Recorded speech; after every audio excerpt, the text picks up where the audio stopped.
Hi, everyone, and welcome to episode 231 of the Tick Bootcamp podcast. The title of today's interview is New Road, an interview with Jessica Smith. My name is Richard Johannesson. And I'm Matt Sabatello. Matt, this is a Christian minister who struggled with her healing journey spiritually. She had to go through the grief cycle and ultimately get to a point where she could create something new and understand stewardship before she could heal.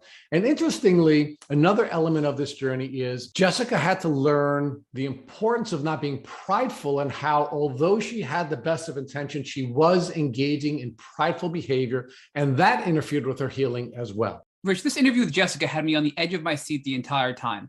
I literally went through the emotional roller coaster with her as she was telling her story. Jessica was so sick and went from having over 30 heart palpitations a day to now being fully recovered.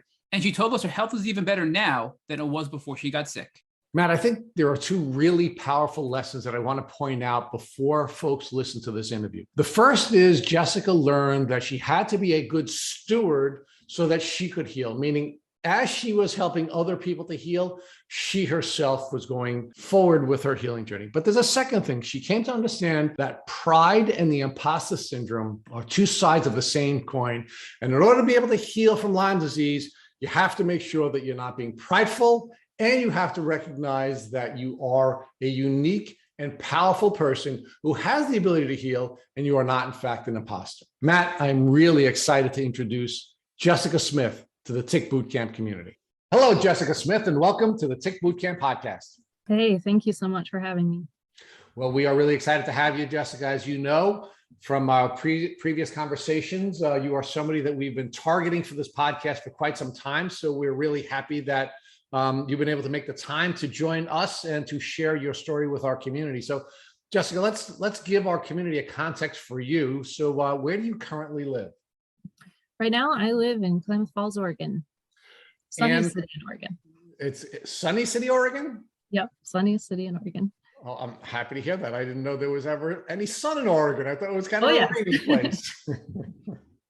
So for how long have you been living there? I've been here for 6 years. And what do you do there in Sunny City, Oregon?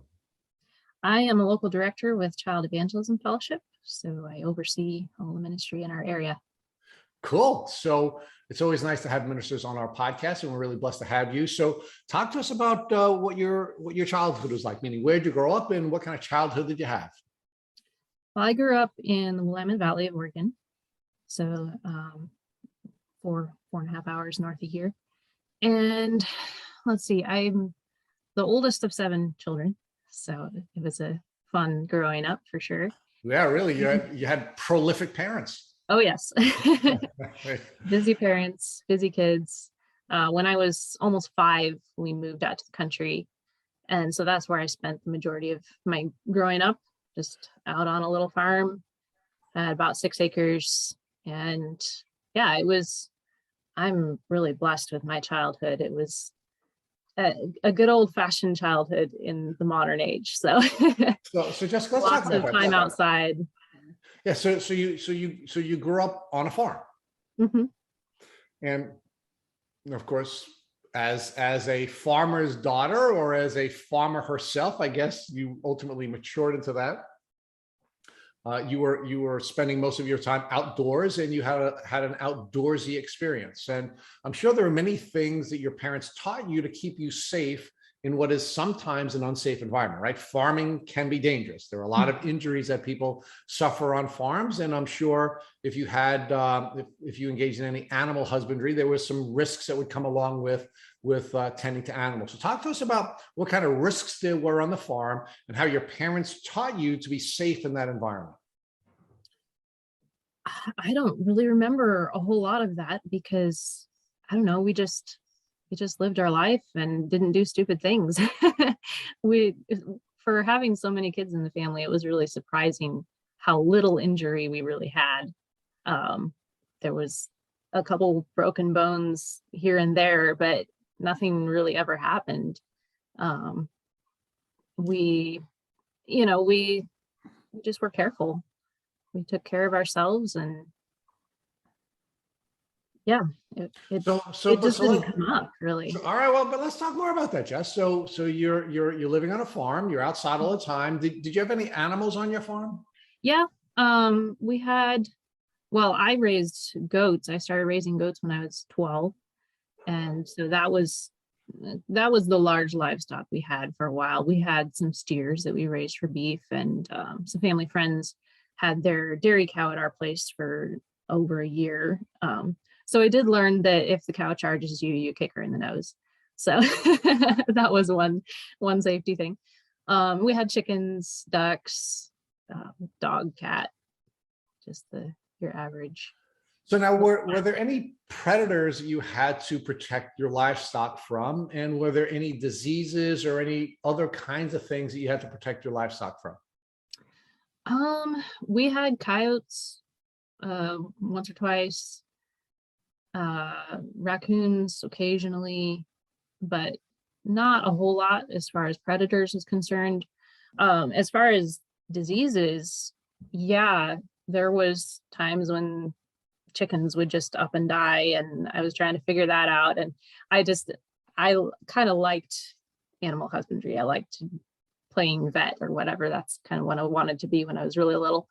And so with the chickens, with the goats, I had a goat that had a disease that causes abscesses, and so I studied that a lot. And so I was working with her and trying to keep it from spreading to the rest of the herd. So I did quite a bit of study into, animal diseases and things like that. Now, when you're doing the study about animal diseases, were there any insects or any vectors that you were aware of that you wanted to protect the animals from? For example, I have dogs and cats, and we want to protect our dogs and cats from fleas and from ticks. I'm assuming in the animal husbandry world, there were similar things that you were concerned about. Yeah, of course I knew about fleas, and we didn't have indoor animals, so it wasn't quite as big a concern. But lice was a big thing with the chickens and the goats. And I knew about ticks. Our dog got them. She was black, so you couldn't really see them, but you'd feel them behind her ears. So I knew they were out there, and I had heard the word Lyme disease, but it just wasn't really part of my growing up. Okay, so now we've gotten to where I was getting to, which is you were aware of this vector because you wanted to protect your animals from the vector. And I'm wondering what steps you took to protect yourself, and what steps your parents taught your siblings to protect themselves from coming in contact with ticks and Lyme disease. Well, we played out in the field with tall grass all the time.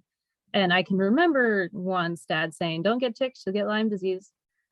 And I probably went and read an encyclopedia or something. So I kind of had an idea of what it was, but it didn't really, it kind of, I think that was around the time the West Nile virus was a big thing. So I was like, oh, it must be something like that. You can get that from mosquitoes or whatever. But it didn't, I don't know, it didn't sound like a big deal to me. And I do remember one time my sister getting a tick on a trip to South Dakota. We went out to this field.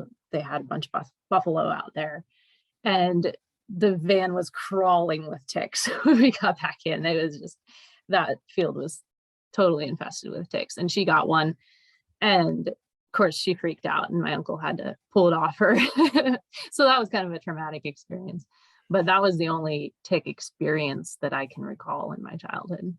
Well, but Jessica, it sounds to me that because you're living in a rural environment, and because you had a lot of contact with animals, you were coming in contact with ticks on a pretty regular basis. But it doesn't sound to me that you were aware enough of the problems that they could present to check for them or to take steps to protect yourself from them. Yeah, we never checked for ticks. And it was just that one time that I can recall that anybody ever got one. I never saw one. Yeah, it wasn't a big deal to us. You didn't, so you thought. You didn't think it was. Yeah. Right? So could have been, but it wasn't. Right. So talk to us about what your educational experience was like. I understand that you were homeschooled as a child. So talk to us about what homeschooling was like and what type of coursework you were taking as a homeschooled student. Well, as the oldest, of course, there were lots of kids and mom was busy schooling all of them. So the older I got, the more I was kind of on my own for my schooling. And I liked learning. It was just my thing that I would find what I wanted to study, whether it was, the animals or I enjoyed like health study. My mom would have, these health books and herbal stuff, and I would, read her books. And I learned to read at a young age. So I just read a lot. I read history. Just a lot of different things. It was a lot of self-study for me. I read what I was interested in and studied the things that fascinated me. And especially in high school, I say I learned more after high school than I did in high school. I kind of slopped my way through high school. But yeah, I learned to learn. And I think that was the important part. I learned to love learning. It is the important part, and self-directed learning is the most important. But of course, you had a curriculum that you had to study as a homeschooled student. And during the course of studying the curriculum that was offered to your family through the educational support that were given to you as homeschooled children, you were taking health and science classes, and you had the additional desire to learn more about animal husbandry, and you were doing that research as well. So my question is, from an educational standpoint, were you ever offered any information about ticks and tick diseases, either in health courses or in science courses or any of the other courses that you were studying as a homeschooled student? I did study health and science, and I liked those, but not that I can recall. It may have been mentioned, but there was never any, specific education on it. No. So during your early life, you had a general awareness of ticks. You had a general awareness of a disease called Lyme disease, but it was not something that you were concerned enough about or were caused to be concerned enough about to take precautions to protect yourself from this disease, correct? Right. Okay. So now let's fast forward. So talk to us about what your desires were and your dreams were as you were growing up, and where did you see yourself? And for example, did you see yourself in ministry the way you are now, or did you see yourself on a different path? Oh, wow. There were a lot of things that I saw myself doing as a kid. And it's interesting. Obviously, my faith is important to me. And from early on, I can see that God was planting things that would bear fruit later on. And from when I was really little, 5, I did want to be a missionary. I read missionary stories. That was one of my big things that I read. And I wanted to do that. And at the same time, I was reading all this health stuff. I was doing stuff with the animal husbandry. Those were kind of the main things, I think. And I also did quite a bit of writing. I enjoyed writing a lot and wanted to do something with that. So yeah, those were the main things when I was young. So talk to us about when your Lyme disease symptoms began to present. And of course, we're talking about pre-diagnosis. When did you start to get sick? And how were your symptoms interfering with the pursuit of your dreams? Well, it's a little hard to determine when I got sick because, I mean, I had a fairly healthy childhood, just running around all the time, but I did get sick a lot. I got colds and all the childhood things. And well, I can think of a lot of possible reasons for it. But as far as the Lyme disease was concerned, of course, this is all hindsight. I didn't know it at the time, but now being able to pinpoint the time when I was bitten, that would have been in the fall of 2014 when I was in Missouri at Children's Ministries Institute, which is the vocational school for child evangelism fellowship that I work with. I was over there and they're on this huge 600-acre campus, lots of forests, and it was great to just have the run of the place and ramble around in the woods on the weekends and whatever. So on one of those rambles, I ran into a tick somewhere. It was funny in Missouri. Pacific Northwest girl didn't know about all of the wonderful bugs out there. Fireflies are charming. Huge red spiders, not so charming. And I remember I had a nurse who was a classmate, and I had been out in the grass and got these red welts all over me. And I went to her and I was like, what in the world is this? And she's like, oh, you got chiggers. Oh yeah, this is not the Pacific Northwest. And so I had, at some point during the 3 months that I was there, I had this little black dot on my arm. It was like a little poppy seed. It didn't hurt, but I couldn't scrape it off. I didn't know what it was. And I asked a couple of my dorm mates, it's like, what is this? I've never seen anything like this. And I'm like, I don't know. I think I even went to the nurse and she's like, I don't know what it is. And since it didn't hurt, I didn't worry about it. And in a few days it was gone and I didn't think any more of it.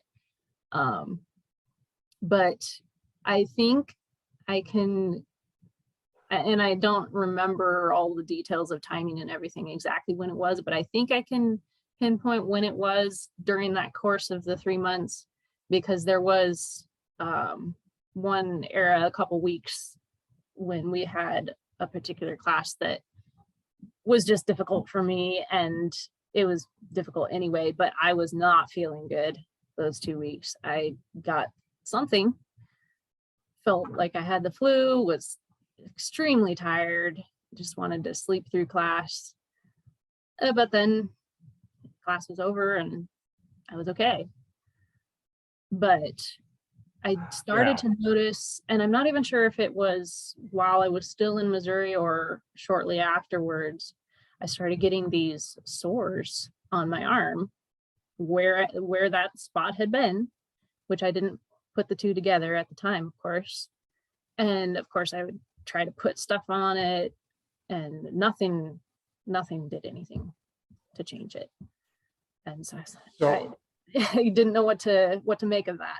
But Jessica, I want to explore this with you in a little more detail, because you said a couple of things that caused my antenna to go up based on some of the interviews we've done with past guests. Let's focus on chiggers first. Chiggers, or so I believed here where we live, were a big problem. Right? We have a turkey population, and one of the things we're always told is not to pick up turkey feathers because they're full of chiggers. So stay away from the turkey feathers. We did an interview on this podcast, and what we discovered was that actually the turkeys are not full of chiggers; they're actually nymph ticks, and that many of the doctors are misdiagnosing the bites that or the vectors as chiggers when in fact they're ticks.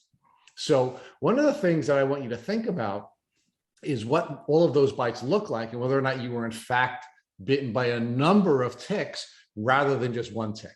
But I'm going to ask you to even walk back with me even further. And you talked about your childhood, and you seem to have a lot of little things going on during your childhood, right?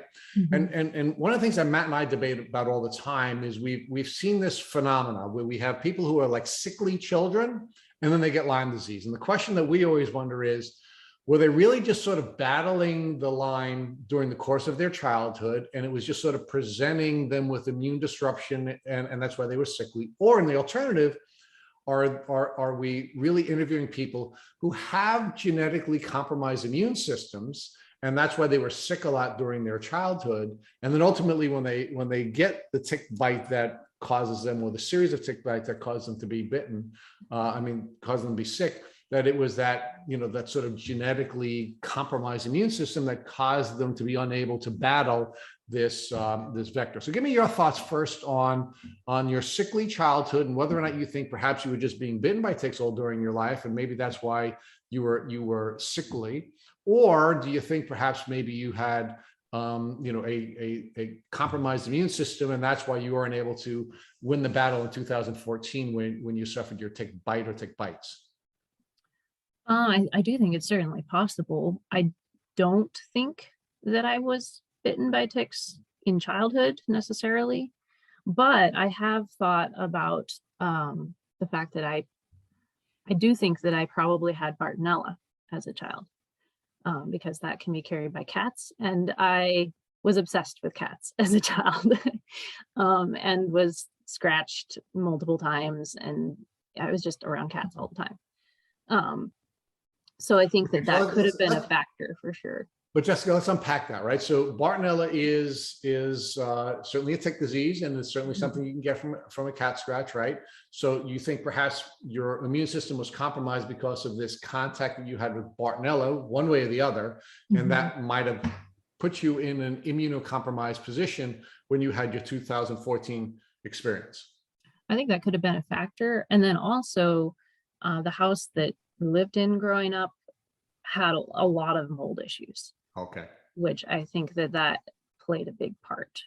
Not just for me, the whole family, I think, had some effects of that for sure. So talk to us about that. That was part of it, I think. Now, during your childhood, were you aware that you were living in a moldy environment, or was that something that you thought about in reflection after you had gotten sick?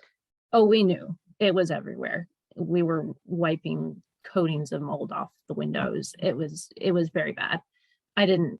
Of course, at the time, I didn't have any idea how detrimental that could be to health, but it was certainly there, and we all knew it. And so you knew that there was mold there, and you knew it was a part of something that you had to clean up, but you didn't know that it was causing your health to be compromised. I don't think that we really put the two together. It was a mobile home, and before my parents bought it, it had been owned by smokers. It had been heavily smoked in. So it was, I think that was probably what my parents thought was more the issue, because a lot of us had respiratory things all the time. And I think that was more the direction their minds went, more than the mold. But I think that both of those may have factored into the childhood stuff for sure. Okay. So now let's focus on your tick bite experience when you were on your missionary training or your ministry training. You get bitten at least once, but perhaps multiple times by a tick. And the reason I'm focusing on this is one of the things that we've been taught by some of the leading Lyme practitioners we've interviewed. For example, Bill Rawls, Dr. Bill Rawls is one of our favorite guests. One of the things he shared with us is when he was a clinician and he had his clinical practice, very rarely would somebody be bitten by a tick, become acutely ill, and then ultimately chronically ill, right? That like it wouldn't take that path. He said the only time he'd see that experience occur is when somebody was either living in a moldy environment, which we check off box number 1 for you, or they were bitten by multiple ticks at the same time. So like the load of the bacteria and the viral load is very high, so very much like what we're seeing with COVID, where people are dying because the viral load is high as opposed to not, right? So it looks like we're checking off box number 2 for Jessica as well, because you were certainly bitten by one tick, but I think this Chigger misdiagnosis may have also really been a misunderstanding of you having been bitten by many ticks at the same time, just not being realized by you. Or by the people that you were seeking advice from. So it seems to me that you were on this chronic journey right away, even though you didn't know that you were on it when you suffered that contact with the ticks when you're in Missouri. Well, it wasn't on my radar, so I definitely wasn't checking. So that there was more than one, I don't know, but it's quite possible. I know I definitely had chiggers. It was those red itchy welts, and I'd been, just out in the grass and whatever. But yeah, there were ticks for sure.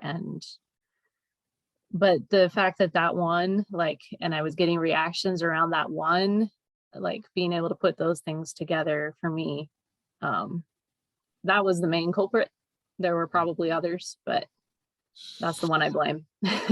So let's build that out now. So you said that you got a reaction from that one tick. What was the reaction? Did you have a rash? Did it hurt in that location? And how did your symptoms develop? It definitely was not the classic bullseye rash. It was sores is really the only way I can describe it. Just these, they did hurt, these red sores, and there's multiple of them all around this area, mostly on my right arm, upper right arm, just all around that area that I had been bitten, and they continued for, well, years. And it was pretty localized, just that spot. I would have occasionally on my left arm a few, but not like the right arm. And that was all around the location of where you knew you were bitten by the tick. Yeah, where what I now know to be the tick had Okay, been. right. So what you also said that you had suffered some what we would call classic Lyme symptoms, right? So you had a flu and you had about 2 weeks of illness. So give us some details on what that 2-week illness was like. Just terrible fatigue, headache. I may have had a fever, I don't remember. But I made it through class. I kept doing the things I had to do. I didn't really think a whole lot of it. And I thought, like, at that point, it was kind of midway through the training, and I'd had an emotional breakdown, and I thought I was just, worn out on school or tired or emotional or whatever it was. So I just, took my vitamin C and went to class and slept a lot. Okay, so you said that you had a breakdown. That I'm assuming you were starting to have some neurological and emotional symptoms that you weren't, again, connecting to the physical symptoms that you had. So talk to us about what the breakdown was like and how you got to the point where your emotional symptoms were developing to the point where you broke down. Well, it was definitely related to emotional issues that I had been dealing with at home before I got to the training. But you had been managing them, right? And what's that? You were managing those emotional issues. And Yeah. now you couldn't. Yeah, it just kind of came to a head, and I had a conversation with somebody, and just, I'm not a crier, but I cried, and it was a kind of a breaking point for me. And it coincided with a difficult point of the school. So how much they were connected, I don't know, but well, of course, came at the same time. But Jessica, we know that stress is going to compromise your immune system, and it's going to make your immune system less likely to fight off the illness that your body was fighting off, right? So you had some stresses that you were dealing with before you went to study. Those stresses were building up. You were in the middle of a high stress environment because you were being pressed to learn at a very high level, and that was causing you stress. You were feeling physically ill. I mean, if you start to put these pieces together, it sounds to me that you were in an immunocompromised position at the wrong moment, and that wrong moment resulted in you getting very sick. Definitely. So were there any other symptoms? So you described to us the physical symptoms you were suffering. You described to us the emotional symptoms you began to suffer and how that resulted in you even having a breakdown. Were there any neurological symptoms that you were suffering other than the fatigue? Not that I noticed at the time. It definitely got worse later, but at the time I just thought, I don't enjoy this class. This is tedious. I'm just having a hard time in this class.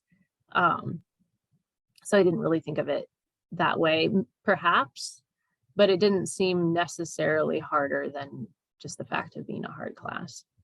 Okay. Well, let's unpack that a little bit. So, because there are different things that make classes hard, right? One of the things that makes classes hard is that we have trouble focusing. Another thing that can make a class hard is that we're struggling with the coursework because it's sort of not sticking in our brain because we're not absorbing it for some reason. I mean, there are a lot of different reasons why we may not enjoy a class other than the subject matter. So is it just purely a subject matter issue for you, or were you just struggling with it and perhaps were they elements of what was developing into your chronic Lyme disease? Maybe a little bit of both. It was largely subject matter for me, because it was something I felt I wasn't gifted in, and I would just rather have skipped that part. It was good for me, but it was just something that I think that I had not the greatest attitude about. And of course, with all of the stuff going on at the same time, I'm sure that all of that coming together really made it harder than it should have been. So now, Jessica, you took about a year between your tick bite and ultimately your diagnosis before you got diagnosed. So talk to us about how your symptoms were developing over the next year between your tick bite experience, which caused you to become acutely ill, and ultimately your diagnosis. How did your symptoms develop? Actually, on the questionnaire, I think what I just told you isn't the point where I actually got sick. So there was actually 4 years between the bite and my diagnosis. Okay. So for the next several years, I came back to Oregon, got a job in the state office of Child Evangelism Fellowship for a year. And then in 2016, I moved down to Klamath Falls to be the director here. And that was a major stress part in my life. Finding a place to live, finding roommates, financial struggles, and then of course, a lot of pressure with a new position, trying to figure out what I was doing. And I mean, that first year was just hard because I moved down here really not knowing anybody and trying to find a church, trying to find community. I was really lonely. I didn't have friends. I didn't really have people around me, and work was stressful. It was hard figuring out what I was doing. And so through that year, 2016, I can, looking back, I can see that things were getting worse. My health was declining for sure, but it was really gradual to the point where it didn't enter my mind, oh, I'm not feeling well, like I'm getting worse. And then into 2017, same thing until June 2017. I was at a training school that we do for teenagers in the summertime. It's a week-long training. And that's always great fun, but also a lot of stress in 1 week. And at the end of that week, I got the flu. It was going around, like a third of the camp got it. And this was pre-COVID, so nobody was thinking about that kind of thing.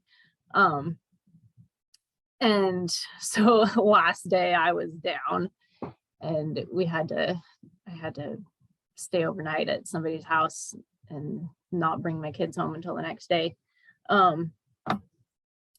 But I just couldn't recover from that.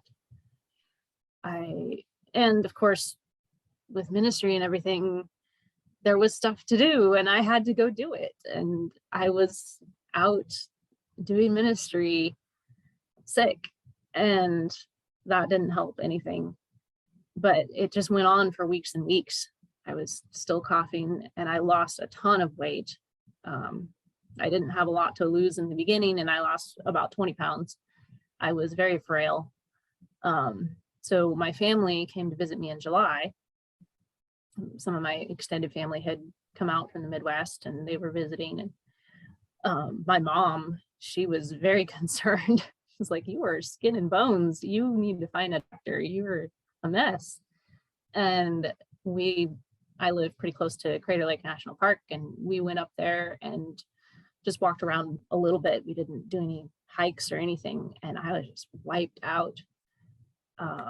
And that I think seeing, like, because I didn't think a whole lot of it. It's like, well, I've been sick and I just don't feel good. But to see that my mom noticed how bad it was, I think made me think, okay, maybe something is wrong here. And so from that point, things just got worse, and I started thinking a little bit more seriously about my health. It's like, okay, this is not good. Something needs to change.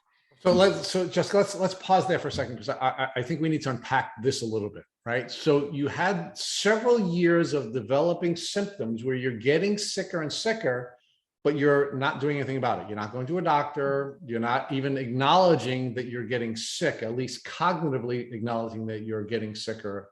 and you're a thin person to begin with, and you're losing even more weight. So there is this visible change in your appearance, yet you're still not doing anything about it, right? Well, up until, mid 2017, it was so gradual. And, from my childhood, I was used to being sick a lot. I didn't feel that serious to me. But in summer 2017, when things started getting a lot worse, a lot faster, then I realized that, okay, this can't go on anymore. Well, but you said it wasn't until your mom came to see you and said something to you that you really believed that you had to do something about it. Yeah. But I want to talk to you about before your mom arrived, right? We've been learning about this concept of depersonalization, right? Where you essentially separate from, your mind separates from your body, and your mind is sort of protecting you from the pain of your body developing this illness. We actually just interviewed a young one from Australia who gave us a brilliant description of that process. And I'm wondering whether or not you were depersonalizing at that point, meaning you weren't looking at your body.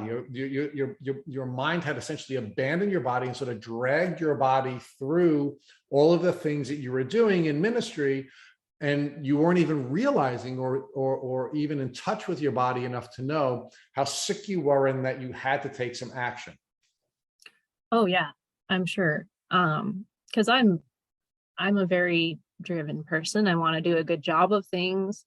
And so with so much responsibility on my shoulders, I took a back seat, and I was putting all of that first and not even really paying attention to my own needs, for sure.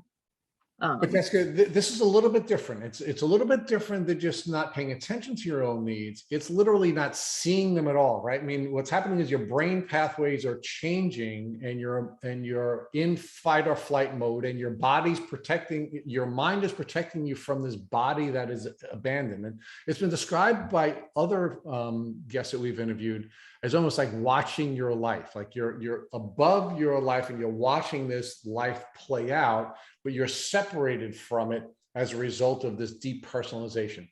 So do you believe that perhaps that was a psychological element of what was going on with you and your Lyme disease journey, rather than just sort of, putting your health second and your ministry first? I'm not sure. I don't really identify with that. Maybe a little bit later on, but I think it was just being just not paying attention to my life. I didn't really feel, outside of my life necessarily. I was still engaged in what was going on around me, but definitely compartmentalized in, like, this stuff in my life is more important than this. Well, so Jessica, so your mother arrives, she sees you, she sees you looking frail. She invites you for a walk, or you invite her for a walk, and you're so fatigued you couldn't even finish, this experience together. And it almost sounds to me like it was like a moonstruck moment to you. What I mean by moonstruck is that famous scene in that movie Moonstruck where Cher slaps Nicolas Cage in the face and tells him to slap out of it. I mean, snap out of it, right? So it's like I envisioned sort of you and your mother coming together, and your mother's looking at you, and you're like, snap out of it. You look terrible. You're sick. You got to get better, right? So why did you need your mom to give you the moonstruck moment when this was progressively happening and you were now physically looking, so sick? And so frail and unable to, even as a young person, complete a short, social experience, a walk with your mom? Well, just getting an outside perspective, I think, because I'd been sick with the flu for a month, and I just thought, well, I've been sick. Of course, I don't feel good. But to have somebody else look at me and say, no, you're more than sick. You're really sick. And then that experience with my family, going somewhere where I should have been able to do this, and I'm sitting in the car just like, I want to go to sleep right now. Right. You Okay, couldn't deny it I anymore. can't ignore this. Right. This is real. No, because look, you might have been able to ignore it if you were by yourself, but you couldn't ignore it because your family saw it and they weren't going to. Right. It was kind of being pulled out of my normal day-to-day things and being put in a situation that, of course, being sick, I wouldn't have chosen to do, was now like, okay, I have to come face to face with this in a way that I hadn't before. You couldn't emotionally deny it. Your Right. mind and your body were pulled back together. That moonstruck moment did take place, right? And first it was your mother telling you you're sick, and then you being unable to disprove her observation because you couldn't finish a short walk, right? I mean, you just couldn't deny it anymore, even though you'd been denying it now for a couple of years. Yeah. So talk to us about what you did now that you couldn't deny it anymore, now that you knew that you were sick, now that you knew it wasn't normal to have a flu for a month, because you now recognize that your immune system was failing. What'd you do? Well, I was silly and just tried to stick it out for the rest of the summer, because summer is just a busy, crazy time. And so again, it was all of this, I got these responsibilities I've got to fulfill, and that's going to come first. I will, crash and burn at the end of the summer and figure it all out later. Really stupid, but it's not stupid. I mean, and we shouldn't be critical of ourselves when we're dealing with these types of false beliefs, right? I mean, it's a part of the emotional journey that you are on, where you were again now denying, and you weren't believing that you were sick, and you weren't believing probably that you were worthy of getting better, right? I mean, these are the important false beliefs that we have to look at, that we all harbor when we're on these journeys, right? So even though you had the moonstruck moment and your mother slapped you and she said to you, you're sick, I know it was a verbal slap, I'm not saying she physically. And even though you were emotionally still denying it, you couldn't finish a walk, and they were like, Jess, come on, you're a young woman, you should be able to finish this walk. You couldn't do that, right? As soon as they left, you went back into denial mode again, and you were like, I can suck it up, I can grit through this, I can finish all the work that I have to finish. And you didn't go to see a doctor, right? Yeah, it was my personality working against me, because I'm just so driven to do the things that have to be done. The things that look urgent, instead of taking care of the things that I really shouldn't be ignoring. But So I did not go to a doctor at that point, because I got better. I got over the flu and feeling better. I thought, well, I'm better then, but I could not regain the weight. I tried, but it wasn't coming back. And so it just went on for these several more months where I was better, but I wasn't better. And so I was still just kind of ignoring it, trying to go on with life, for the rest of 2017, basically. And then in early 2018, I started having heart palpitations. And that's when things got more serious. They were just kind of off and on for a little while, in probably January through March, somewhere in there. And then in April, some friends and I went down to California for a conference at my Bible college. Actually, I should mention, all this time I was doing Bible college online. So there's another piece of the stress in my life. So let's unpack that. I don't want to just pass that. So you are working full time. Mm-hmm. You're also a full-time student, studying at the same time that you're working full time, at the same time that you're wasting away in your skin and bones. Well, I wasn't a full-time student, but yes, I was taking classes and taking care of myself at home and all the things. It was just too much. So your mind was telling you that you had to be a student and you had to be an employee when you were in that survival signal mode, not that you can take care of yourself, that you were separated from taking care of you, correct? Yeah. And what took a hit was my social life, because I didn't have friends and didn't know where to make them. So I just didn't it was work and school. That was my life, because I didn't have time or energy for anything else. Right.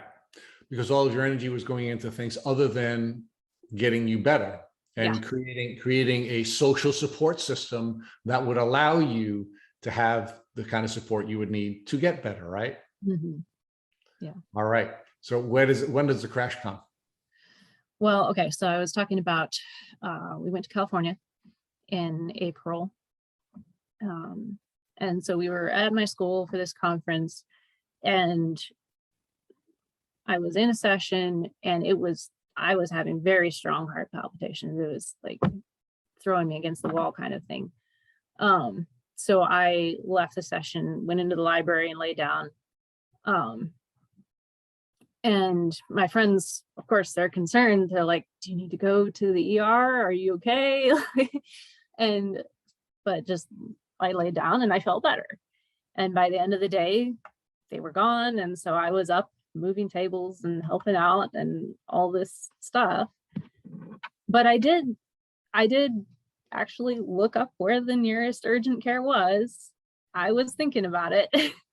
And when I got home that next week, it was still really bad. And they were frequent. It was probably, I don't know, 30 times a day or something. And they were strong. And so at one point, my coworker, here I'm like visibly pale and clutching my chest, and she's like, you need to go to urgent care. And she wouldn't let me drive. She took me down there. And so I got in there, spent a couple hours sitting in the waiting room. And by that time, of course, I'm fine. And they did an EKG, a few little minor blood tests. And they're like, well, nothing's coming up. Here's your $400 bill. And I went home and was very disappointed. Okay, so meanwhile, backing up here, I had been looking for a doctor.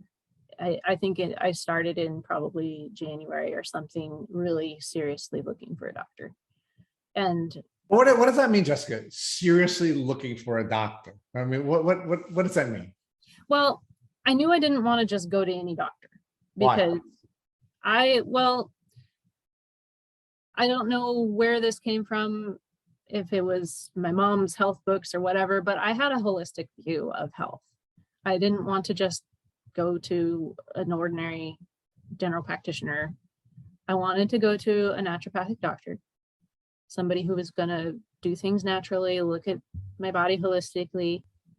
And I was having hormone issues and the whole thing. And so I wanted to find a female naturopath.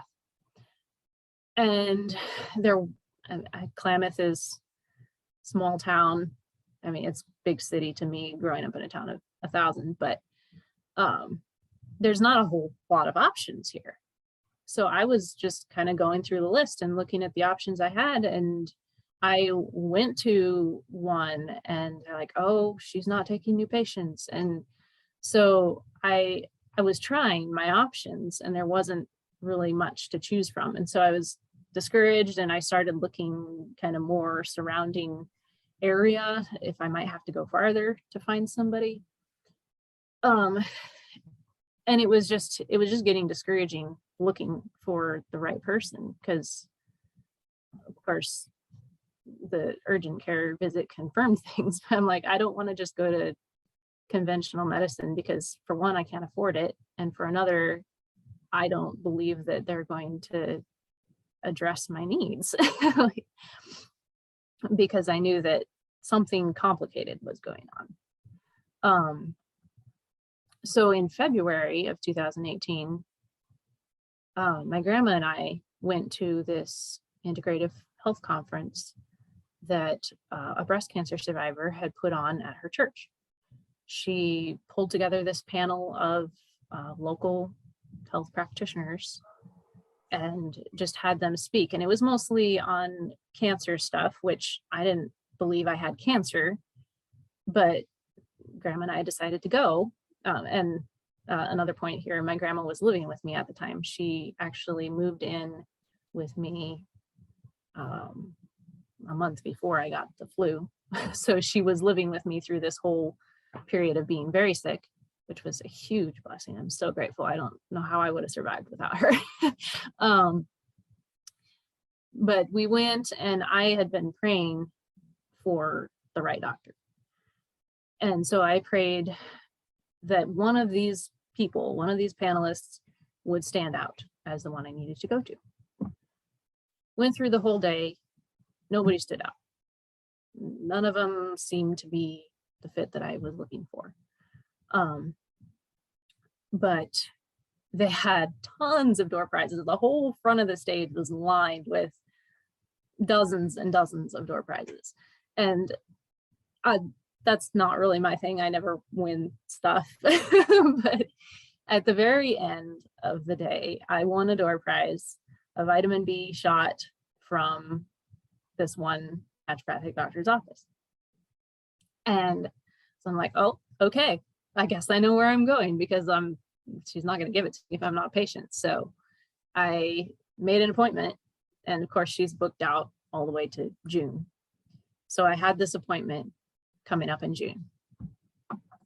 And so in April, when my heart was really acting up, I thought, okay, this is a big problem. But, and it came and went.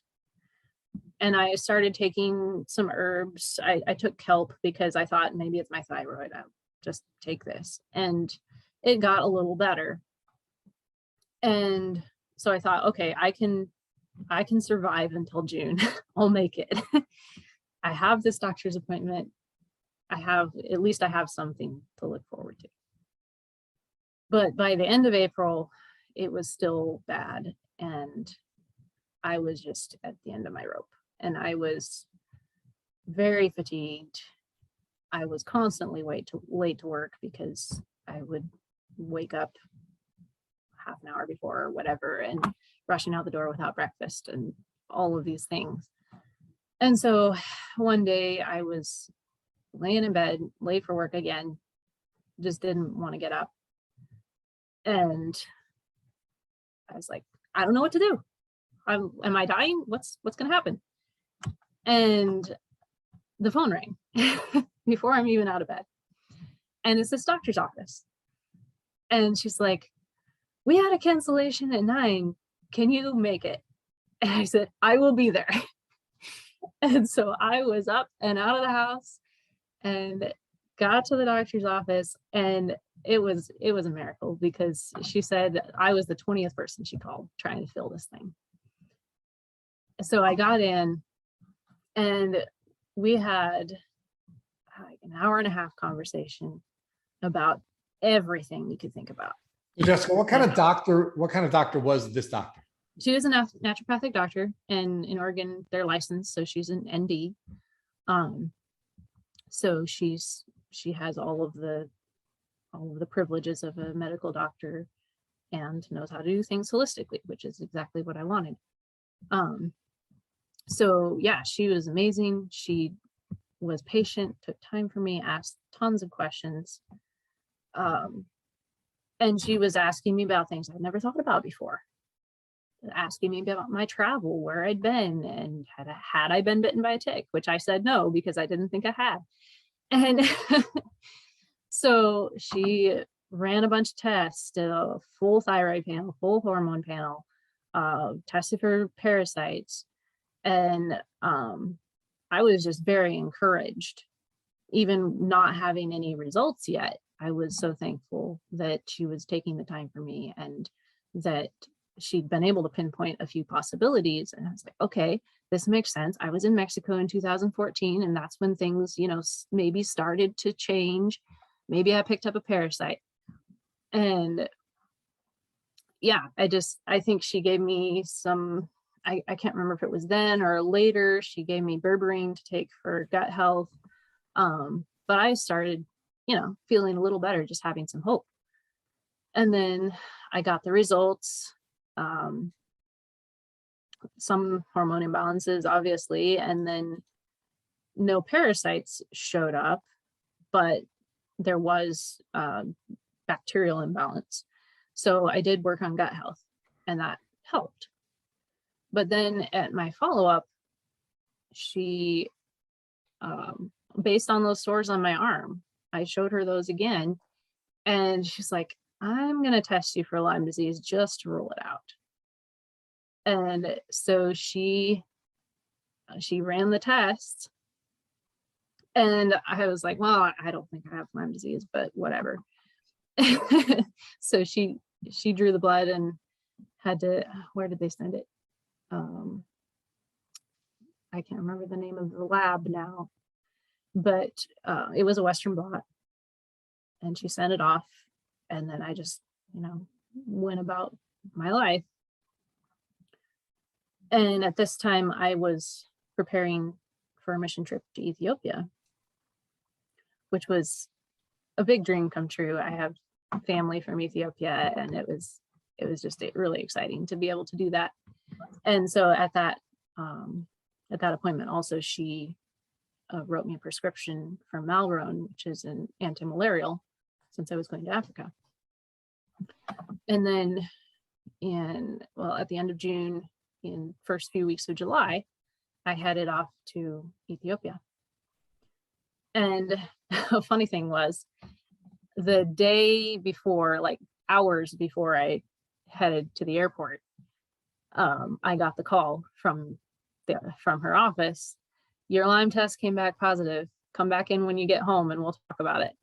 And I was like, okay, I'll do that. I don't know what that means, but here we go. So I went to Ethiopia, and it was amazing. It was the best I had felt in years. And later I put it together that I think being on Malrone was starting my Lyme treatment. So, and of course, I only saw one tiny lethargic mosquito the whole time I was there, because where I was actually above the malaria line. So I didn't really need it, but I was taking it, and I think it really was helping. And just the emotional component of being there too was so encouraging, just to be with all these amazing, hospitable, wonderful people. I felt very, very welcomed, and it was a joy to be there. And I think just the whole experience was just so uplifting to me that was a help as well. Jessica, and then I got home. Yes. Just a question on that. So I'm guessing that, well, I guess before I even ask you that question, you mentioned that you went on berberine for your gut. Now, what made your doctor and you think that you were having gut issues? You mentioned that you had some bacterial levels in your blood work, but what specifically led you guys down that road?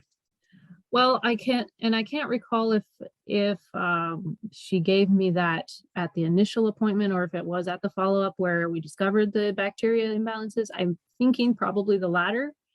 But that's what she gave me, and I did like a 3-week cycle of that. And with the Malrone though, you started feeling better pretty quickly, and that's really used to treat Babesia. So I'm guessing when you went back and you came back from Ethiopia and you came home, that your doctor said, well, you probably have Babesia as well. Actually, no. We did test for it, and that came back negative. But I came back positive, CDC positive. I think I had 6 bands for Lyme and also Bartonella. So that was the only co-infection that showed up of the ones that we tested. And that's what we targeted. You think though, because Malrone is specifically used for Babesia, which is a parasitic bloodborne infection, which is different than Lyme disease and Bartonella. Mm-hmm. And I don't know that, I'm guessing you wouldn't have had the same reaction from Malrone for just Lyme and Bart. So do you think that possibly the testing just wasn't great? Because we know that the testing for Babesia is flawed, just like the testing for Lyme. So do you think that you had Babesia and it just didn't show on the testing? I don't think so, because a lot of the Babesia specific symptoms have not showed up at all for me. But, and this is way down the line in my story, I do have some kind of protozoal parasitic infection, which it's not babesia, but it's something along those lines. So I think that even back then, that may have been, jump-starting that healing. Right, and that makes complete sense. So walk us through, now that you're back from Ethiopia, you probably have no idea what it means that you're Lyme positive and Bartonella positive. Going back to your doctor, what that visit was like and what your plan was moving forward. Right.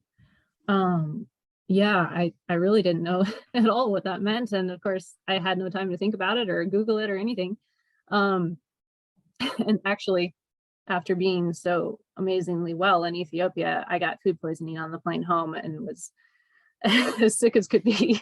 But when I got back, so I went in and she kind of explained it to me, referred me to some books I could read, and gave me the option. I could do 6 months of antibiotics or 6 months of herbal treatments. Obviously, I chose the latter. And she told me, practitioners, please don't do this. She told me, it's looking good for you. You should be like, there's an 80% chance you'll be well in 6 months, which was encouraging to hear, but it wasn't true. So I got on these herbs. It was an herbal blend from Samsara herbs, and I did start feeling better. Jessica, where were they from? I'm sorry. What herbs? Samsara, the brand was Samsara herbs. They had a blend formulated for tick-borne illnesses, and she had it in her office, and I started that day building up to whatever dose she wanted me at, and I was taking that 3 times a day. And yeah, it was in a couple weeks, I started noticing a difference. I was feeling better. And there were some periods of herxing in there for sure, when I just didn't feel great. But I'd been warned that that could happen, and so I wasn't surprised or discouraged with it. Yeah, and I just moved forward with the expectation, okay, I know what's going on, and I caught this, and I'm gonna be fine. But yeah. Jessica, I'm looking up the Samsara herbs now, and it looks like, a key part of that is Japanese knotweed, cat's claw, and Sadacutica, which are very common herbs to address Lyme and other various co-infections. So it makes sense that you would have that Herx reaction and, start to feel better. But I do want to ask you, because how did your emotional changes blend with your spirituality? Meaning, you have the strong faith, you have this trust in God, and now your mental health starts to decline, I think, right, as you start to get sicker and sicker. So how did you deal with that? I mean, you probably were deep in prayer, but how did you deal with the mental health struggles that come along with Lyme disease? Oh yeah. Well, definitely I was seeing all of this as an answered prayer for me, for sure, because for all I knew, my life was at risk, and God had provided a doctor for me. And of course I had been, looking into things a little bit, and I don't remember at what point I discovered your podcast, but hearing stories of people who went to 10, 20, 50 doctors, and here I got a diagnosis, first doctor, second visit. Who gets that? God took care of me. I knew that for sure. And so I was confident in my faith. I was confident in God's care for me. And really just accepting the whole thing. It's like, well, I don't know what's going on, but God does, and he's going to bring me through it. But at that point, and I don't know, it's hard for me to remember what I was feeling and thinking at the time necessarily. And that, the beginning stages of that, even though it was hard and I was sick, wasn't as emotionally hard for me, I think, because I did have the expectation that it wasn't going to be long, that I was going to be fine. But I want to jump back, and I think you're right. And I love your attitude that, one doctor, second visit, that is a blessing. But prior to that, you were having these debilitating heart palpitations, which are very scary. I mean, you were in another state on a trip with new friends. So how did you, I guess really before I even follow up on that, there had to be some sort of fear component as well, probably, right? Maybe a little bit. Like I didn't think I was imminently dying, and I wasn't scared of it necessarily, but I was like, at that urgent care visit, I was like, okay, this is not just serious. This is really serious. Something really needs to happen. And I was getting kind of desperate in prayer. So yeah, there was definitely some element of, okay, like, God, what's going on? I don't know what to do. It was worrying for sure. But you believed that God was going to answer your prayers and you would get better ultimately. Yeah.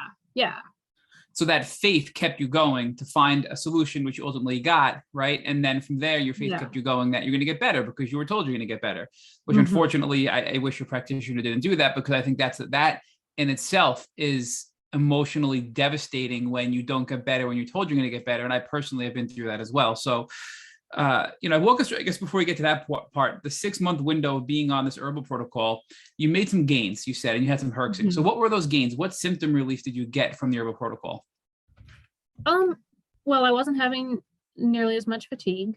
I was, feeling awake and able to do things. And I had been having some joint pain, and that was a little better. The neurological symptoms had been showing up in that early portion of 2018 as well. What kind of neurological symptoms, Jessica? What's that? What kind of neurological symptoms? A lot of brain fog, a lot of just cognitive inability. And I think that and I was dealing with depression too, which again, I had to have somebody point out. And were you depressed prior to getting sick? Was this something that you had as a child, or was it something that just popped up out of nowhere? No. Of course, I mean, through my turbulent teens and whatever, it was just emotionally rocky. But I think really when I moved down to Klamath Falls and was very lonely and didn't have community and connection, that brought me down for sure. Did you explain it away as, I'm moved, I don't have anybody, I don't have any friends, and I'm lonely, instead of saying, well, maybe this is a symptom of my other physical conditions that I have? Yes, I think I did. And so that's why it took me so long, really up until that April when I was having all these heart issues. That's when my friend pointed out, I think you have depression. I was like, yeah, I think I have to admit that you're right. It had got worse up to that point. And at that point too, I was doing writing, and I really enjoy writing. I write poetry and different things, and had a blog for a while and journaled every day for a large portion of my life. And all of that just was gone. I wasn't doing it because I just didn't have the mental energy for it. And that was really discouraging too. That, I think, and it took me a lot longer than this to discover that, but looking back, I can see that was something that I was probably really bitter about, and really upset about losing that ability, because it was so much a part of who I was. It was so much my identity that not being able to do those things was very hard. And did you stop? I'm sorry, Jessica, but did you stop writing because you were depressed, or did you stop because you were so cognitively impaired you weren't able to? I think it was the cognitive impairment, which I didn't necessarily realize. I thought it's like, life's busy, I just don't have time to do all these things, and I don't feel like it. But it was very hard. And I think I realized that more in my work, because I had to write newsletters and different things for my work. And for that team training camp, I was writing the devotions that we would use during that training. And I had done this a couple of years, but now in 2018, it was torture to write those. And they're like 300-word things. And I was just, it was not coming. It was horrible. I was having terrible anxiety over it. And I think that part of that was spiritual attack from my perspective, because, I would drive up Sure. to the office and I just like hit with anxiety. And you never had anxiety before, right? No. Depression a little bit, anxiety never. But you said that depression was really new to the move, and you explained it away as being the move, and now you're developing anxiety as well. So you're developing these new psychological symptoms. You're physically getting worse, and you're having heart palpitations. And then it sounds like that you were gaining friends, right? When you went to California, you said you were with friends and your friends were concerned about you and you were having a good time, but you were physically unwell. And that's when your friend pointed out that you were depressed. So, as an outsider, it seems like that should be something that should be the opposite of depressing. So do you think that you were you didn't want to see how sick you were and make the connection between your mental health and your physical health? Because as an outsider, it seems like that you were progressing with your socialization and your travel and in your education and in your career. Well, I still didn't have a lot of friends locally. These were friends from back home who I knew before. And I had one friend really who kept up with me consistently. And she was the one who, had progressed with me long enough to see that I was changing and not in a good way. But I think before my diagnosis, I was struggling to see, okay, I'm dealing with depression. How much of my struggle is mental? How much of it is physical? So I was in a little bit of, just a little confusion there of like, what is really going on here? What's the real cause of all this? So you started to think that maybe your physical presentation of heart palpitations was due to anxiety, which can be the case in some people. I don't think I really connected it to anxiety because had started before I was definitely getting hit with anxiety. So I don't know that I really connected that. I knew there was definitely something physical going on because I could trace it to getting the flu in 2017. That's when there was definitely a line there when things physically got worse. But I thought that all of the psychological stuff, the mental stuff, what's really going on with that? Is it connected to physical? Is it not? And so that was the confusion, I think. Oh, meaning were you getting depressed and anxious because you were so sick, or was it something separate? I think is what you're saying. Yeah, I didn't really know what the connections were. And whether there's just all of this stuff going on in life, and I didn't know what's triggering what, and where did the ball start rolling?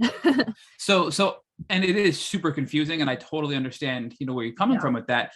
But sometimes I know with myself, I would explain things away that looking back were I never should have, right? Because I probably could have gotten to a conclusion of a Lyme diagnosis sooner if I didn't explain those things away and I documented better and I really was more specific with my symptom set. So although you were anxious to go write these 300-word newsletters, the fact that you couldn't cognitively put your thoughts to paper, that's something I think greater than just being a little anxious, right? So did you ever make that connection of, okay, I might be anxious, I might be a little depressed, and I'm definitely sick, but why isn't my brain working, right? Why am I not able to do what I used to do easily? And now it's like torture for me to do this task. Yeah, I definitely didn't put all of those in the same category. I wasn't looking at the whole picture of my symptoms and be like, okay, maybe all of this is one thing. I definitely was not doing that. So now let's fast forward again to you're back from Ethiopia. You're in your follow-up appointment. You're now doing the 6 months of herbs. And I think I last left with you asking you to explain some of your neurological symptoms. And you were talking about some of the improvements you made throughout that 6-month window being on the herbs. So if you could just go back to that, I think you were mentioning some of your neurological symptoms improved while being on the herbal treatment. Yeah, I was feeling better. I was a little better able to think. Still not wonderful, but I could tell that it was better than I had been. And I was hoping for better. So that I think even though it ultimately was discouraging that it took longer than 6 months, I think it was at that point, it was helpful for me to have that hope. Because it lifted me up enough to think, okay, I am going to get through this. I'm going to be fine and everything's going to be normal again. So, but of course, developing that took longer. And my doctor had given me or she pointed me to Stephen Booner's work. So I read one of his books that was really eye-opening. It was both fascinating because I love studying and finding out all of these medical things, and terrifying at the same time, because like, oh my goodness, this Lyme stuff is horrible. Wait, Jessica, I'm sorry to interrupt, but your naturopath referred you to Stephen Buhner's book, and Stephen Buhner is pretty well known that, you know, it's not easily treated chronic Lyme disease, yet your naturopathic doctor is saying, oh, you're going to be fine in 6 months. It seems like to be a contrast there, right? Where she's recommending Buhner's protocol or his book, and her statement to you is in contrast to what he sort of talks about in his book and in his studies, right? Yeah, I'm really not sure why she told me that. Maybe just the fact that my test wasn't as bad as it could have been, or I don't know. But it did help me see like how bad Lyme could be, and that I was a lot better off than I could have been, for sure. So it was encouraging in that respect. So when you were on these herbs for 6 months, walk us through at the end of the 6-month window, what symptoms were still left? Pretty much everything was still there, not quite as bad. Yeah, I don't think anything was gone completely, for sure. And now, was there ever any discussion about detox or anything like that with your naturopathic doctor, or was this? It looks like from doing some Googling here that the Samsara herbs are primarily kill protocol, meaning they're attacking the pathogens and killing the pathogens. So was there any sort of detox discussions or drainage pathway discussions or lymphatic system discussions? No, none at all. Which surprises me now. But yeah, that was not discussed at the time. It was pretty simple, just like, take this stuff and here you go. There wasn't a whole lot of teaching on what exactly I was supposed to do or expect. And thankfully I enjoy studying, so I did a lot of that research on my own and figured out all the details of stuff that I needed to know on my own. And so that's where I came across detox mostly.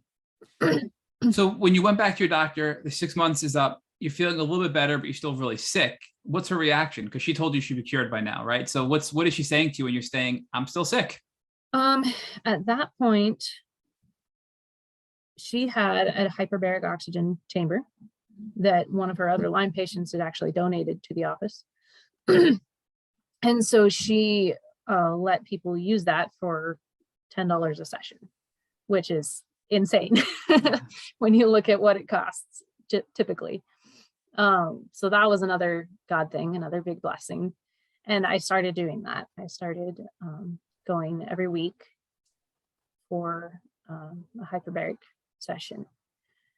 And I couldn't really tell whether it was working or not. I did that for a year, from February 2019, I guess it would have been. And I enjoyed it. I liked going in, and it wasn't. You liked it? Expensive. I did. Yeah. Many people tell us it's anxiety inducing because it's so, you're in a compartment, you get pressurized, you have to wait for it to decompress to get out. And so it's interesting that you enjoyed it. It is kind of funny because I am a little bit claustrophobic, but I really did enjoy it. It just felt cozy and not claustrophobic. It was comforting in a way. And it was actually a good practice to go in and just relax for an hour and not do things. I would not take my phone in with me. It was just me in the chamber. I would take in my little New Testament and read the Bible for an hour. And it was a great little relaxation every week. And it was nice to get to know the people in the office. I had fun interactions with my nurse and was able to, he'd ask me questions about what I was reading, and it was just fun to interact with people and have that every week. Did you see any symptom relief though? You mentioned you were on it for a year and you weren't sure if it was helping, but was there anything you noticed that was getting better from the hyperbaric oxygen therapy? I really couldn't tell the whole way through. I could not tell whether it was making a difference. So you were just plateaued. I had several plateaus in there, but I couldn't tell whether this was making those plateaus a little higher or if it was affecting things at all. I just could not see any difference. Jessica, were you doing anything in parallel that made it hard for you to assess if it was working or not? Is that what you're saying? Well, I was continuing. I was still on the herbs. I raised my dosage of the herbs. And I was taking vitamin D. I was taking like other things as I could, but I wasn't, it was like, I didn't have it wasn't isolated. So I couldn't tell whether this one thing was making the difference or if it was something else. So for that 1 year window, it was primarily the increase in herbs plus the hyperbaric oxygen therapy, right? Yeah, those were the main things. Well, actually, when was it? I think it would have been in the summer of 2019. I had another follow-up and I was very much plateaued. And so my doctor was like, I know you don't want to do this, but I'm going to suggest antibiotics again, just to hit this harder. And I agreed to it. So I got on amoxicillin and azithromycin, and we were going to start with 3 months. So we did that for 3 months. And I was seeing some improvement, but not significant. And so when I went back at the end of the 3 months, she's like, well, I want to add Plaquenil, also hydroxychloroquine, which now everybody's heard of. So we added that, and I was on those 3 for another 3 months. And I got worse during that time. And it was summer, and summer, of course, is the really busy time in ministry. And so I was running myself into the ground again and having heart palpitations again, stronger, and I was going backwards. And so I finished the antibiotics day before Thanksgiving 2019. I was so thankful. And I was like, I'm not doing that again. That was not worth it. And then it had taken me backwards to the point where now it's like, I don't know if I'm going to be able to beat this. Jessica, I'm going to stop you there. I do want to ask you before we go on, looking back, why do you think that the amoxicillin, the azithromycin, and the Plaquenil made you feel so much worse? Because we do know they're strong antibiotics and they do kill a lot of tick-borne illnesses, but I see one missing piece here. So I'm curious, looking back, why you think they made you feel worse and they didn't help you. Probably because I was not taking care of my gut health the way I should have been. Which I knew I was supposed to be on probiotics, and I was for part of the time, probably not the best ones and not the way I should have been. So, and I just... What about detox? Wasn't thinking about it. And also, I was not detoxing. Were you also... Detox was never really a part of it for most of what I did. Were you on the herbs as well? So it sounds like you were still on the herbs and doing the hyperbaric oxygen therapy while on these now antibiotics, right? I was doing all of it at the same time. So through the 6 months of being on these new drugs, what was your naturopathic doctor telling you? Was she saying it was normal to be worse? What was her reaction to your decline in health? Aside from, I didn't really check in aside from my follow-ups at the 3 and 6 month mark. So, she didn't have any way to know what was going on because I wasn't communicating. But she didn't really have a lot to say on it. And at the end of the 6 months, I said, I don't want to do antibiotics anymore. I'm just going to keep on the herbs. And she just kind of let me do it. She didn't have a lot more guidance for me. Jessica, you did say before when I interrupted you, and I apologize, there's so much here that I keep wanting to ask you, but you mentioned that when you went off the antibiotics, you felt like you didn't know if you were ever going to get better, right? So talk to us about your faith at that time, because you told us earlier that you always believed your prayer was going to get you better, and that God was going to heal you. So now there's a conflict here, because your faith was telling you you're going to get better, and now you're starting to doubt that. So how did your relationship with God get stirred up here when you went off the antibiotics? Well, really, that's kind of when I got off the antibiotics, and that whole fall time was really difficult emotionally, just because I was doing so badly. I think it was around that time, my pastor knew I had Lyme disease. I mean, people who knew me knew about it, but I didn't really talk about it a lot. It was just there, you know. And so he came into my office one day and just sat down and was like, what's going on? Like, I want to know. And he talked to me about it. And so I told him the story, and I realized, like, people want to know what's going on in my life. And so I wrote a whole long post on Facebook about the whole story and what I was going through. And it was really encouraging to see people's comments, and they're like, oh, I had no idea. And, you know, they're praying for me and everything. And so I felt supported for sure. And then that October, I was really unwell, to the point where it was hard to keep working full time. And so I asked my board if they would allow me to work 30 hours. And they wholeheartedly agreed to it. They're wonderful people, really supported me through it. And so I was able to work a lot less. And that was so helpful, because it helped me feel I had 10 hours extra a week that I could take care of myself. And then that made me a little bit more energetic at work. So I was still getting the same amount of work done in less time. But yeah, that whole time, I was just realizing how broken I was, not just physically, but emotionally, spiritually, and that I needed God's help. And he was teaching me, he was carrying me through it. And I think that, and of course, when my pastor talked to me, actually his wife passed away from cancer that year.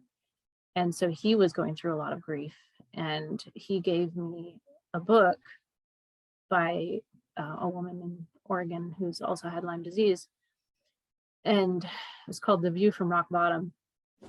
And it was kind of a theology of suffering that I'd never really heard anybody talk about in this way before. Looking at what the Bible actually says about suffering and pain, and that we're not promised a perfect life, but those things that we go through and the hardships that we deal with can shape us in a good way. And it also kind of revealed my pride and how I want to, you know, be the responsible one who's carrying the weight of the world on my shoulders and doing it just fine and never asking anybody for help. And I realized that that is a prideful thing for me. It's like, I want to be the best and never let anybody know that I'm weak. And so it was really humbling and hard for me to come to that realization. And I was, at the same time, I was just discovering more about my personality and who God made me to be, and the strengths and weaknesses that I have, and how I need to develop that in a good, healthy way that's going to benefit me and the world around me.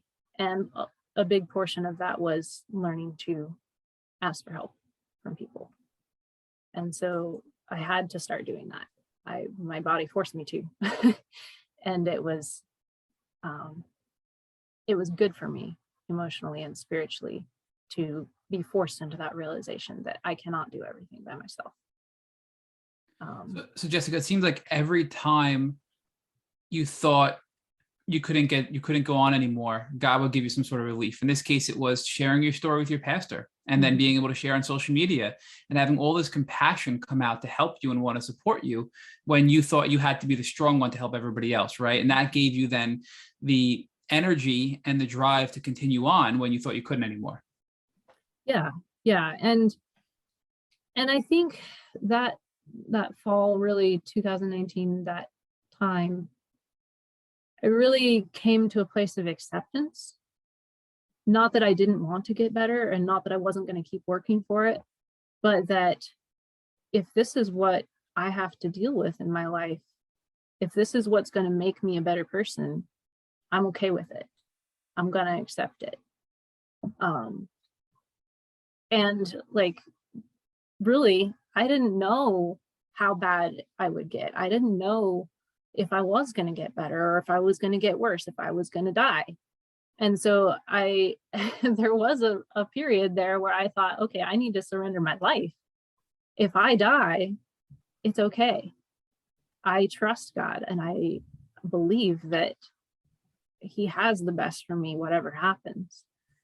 And that was a significant moment in my life, I think, to at 27 years old, come to terms with death. And not everybody goes through that, for sure. But I think that it helped me appreciate life more and be so much more grateful for what I've been given. So it was hard, but not at all something I regret. So walk us through now. This is around the holidays. Thanksgiving just ended. You're going into the Christmas season. You're off the antibiotics. You're starting to get an outpouring of support from the community. What happens next in your healing journey? Well, let's see. So soon after I came off antibiotics, which of course now looking back, I can expect this, I had destroyed my gut. So I started having terrible acne, really painful, really horrible. And I was trying to figure that out. I was like, oh, now what's going on? And I think at the end of, let's see, I'm getting my story mixed up. So that was January. And then, so I was just trying to just cope through the next few months. And then that May, I went to a different practitioner here in town who is more specializing in hormones, because I thought, well, my hormones must be messed up. And I went to her and told her my background and Lyme disease and what was going on and everything, and about the antibiotics. And I really don't know why this had not entered my head before, but she's like, oh, well, you probably messed up your gut. Let's work on that. And told me that everything I was doing with Lyme disease, she's like, I don't know about Lyme disease. You're doing what I would have told you to do. So don't waste your money here. I'll tell you this, and then I can't help you a whole lot more, which I really appreciated her honesty with that. But yes, I started taking glutamine, which helped a ton, helped healing my gut. I went off dairy for a while. Actually, I had been off gluten this whole time because when I moved down to Klamath Falls, I just didn't buy bread and I didn't eat bread a ton and I had tried different things to try to, work with those arm sores. And going off gluten was the one thing that seemed to make a little bit of difference. And so when I moved, I quit. I went off gluten. And actually, when a few months into my time here, I got invited to somebody's house for dinner and I forgot to tell them that I wasn't eating gluten. And then it was like, oh, well, I'm not going to tell them now and I'll just eat it. It's not going to kill me. I instantly had a cold, like cold symptoms.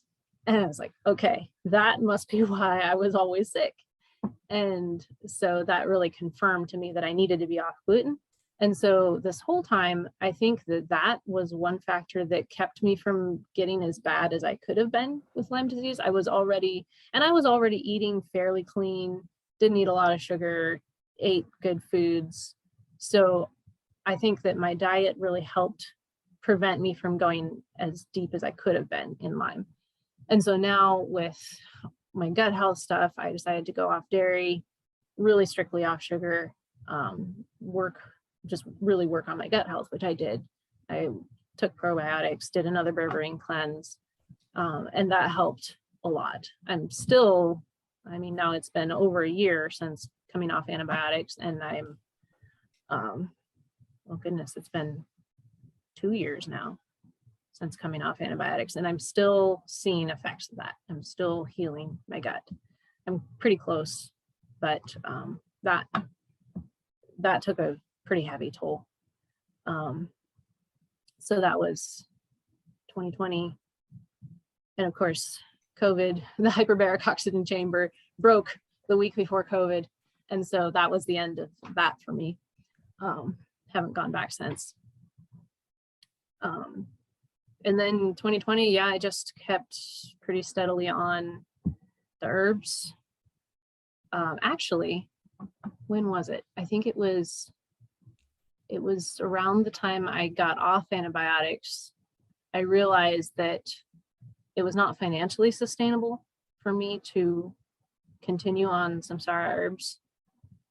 And they had reformulated, and I had a different brand in between there as well. And it was very expensive to be going through a bottle every couple weeks or whatever. And so I had read Dr. Rawls' book, Unlocking Lyme, and he talks about a bunch of different herbs in there. And so I'm like, I know how to make capsules. I'm going to just make my own. And so I did all the research. I probably spent days like searching online for all of the herbs that I needed, buying stuff in bulk. Like I sourced stuff from all over. I got Japanese knotweed from the UK or something. And like I just pulled in everything, had my pieces, mixed it all together and put it into capsules. And I listened to Tick Boot Camp while I made capsules. So I was learning and making this stuff and saving a ton of money, even though some of those herbs are worth their weight in silver. But, so that's what I was taking now. I was not buying pre-formulated herbs anymore. And that's what I've continued to this day to use as my own custom blend. Your custom blend, was that based off of Dr. Rawls' recommendation, his Restore Kit and the Buhner Protocol?